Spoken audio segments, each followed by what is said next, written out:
between me and my vineyard. What more could have been done for my vineyard than I have done for it? When I looked for good grapes, why did it yield only bad? Now, I will tell you what I am going to do to my vineyard. I will take away its hedge, and it will be destroyed. I will break down its wall, and it will be trampled. I will make it a wasteland, neither pruned nor cultivated, and briars and thorns will grow there. I will command the clouds not to rain on it. The vineyard of the Lord Almighty is the house of Israel, and the men of Judah are the garden of his delight. And he looked for justice, but saw bloodshed, for righteousness, but heard cries of distress.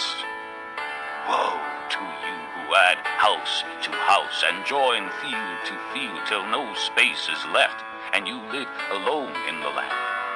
The Lord Almighty has declared in my hearing. Surely the great houses will become desolate, the fine mansions left without occupants. A 10-acre vineyard will produce only a bath of wine, a homer of seed, only an ephah of grain.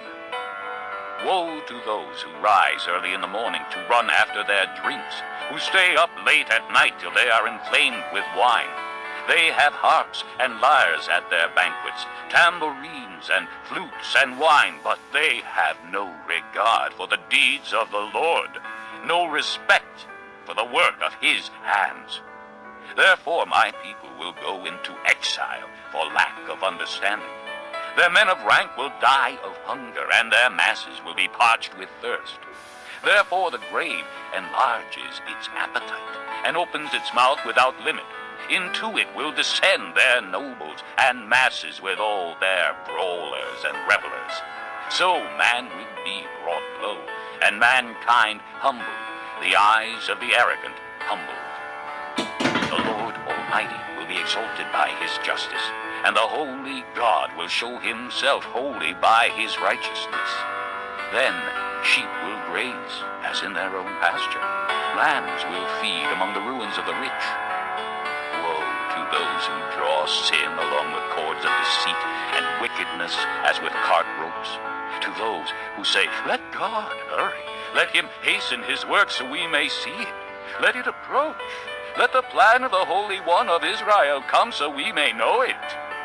Woe to those who call evil good and good evil, who put darkness for light and light for darkness, who put bitter for sweet and sweet for bitter. Woe to those who are wise in their own eyes and clever in their own sight. Woe to those who are heroes at drinking wine and champions at mixing drinks, who acquit the guilty for a bribe, but deny justice to the innocent. Therefore, as tongues of fire lick up straw, and as dry grass sinks down in the flames, so their roots will decay, and their flowers blow away like dust. For they have rejected the law of the Lord Almighty, and spurned the word of the Holy One of Israel. Therefore the Lord's anger burns against his people. His hand is raised, and he strikes them down. The mountains shake, and the dead bodies are like refuse in the streets. Yet for all this, his anger is not turned away. His hand is still upraised. He lifts up a banner for the distant nations. He whistles for those at the ends of the earth. Here they come, swiftly and speedily. Not one of them grows tired or stumbles. Not one slumbers or sleeps. Not a belt is loosened at the waist. Not a sandal thong is broken. Their arrows are sharp. All their bows are strung. Their horses' hoofs seem like flint. Their chariot wheels like a whirlwind. Their roar is like that of the lion. They roar like young lions. They growl as they seize their prey and carry it off with no one to rescue.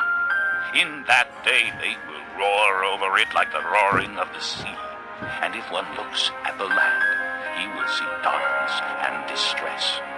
Even the light will be darkened by the clouds. Chapter 5. I will sing for the one I love a song about his vineyard.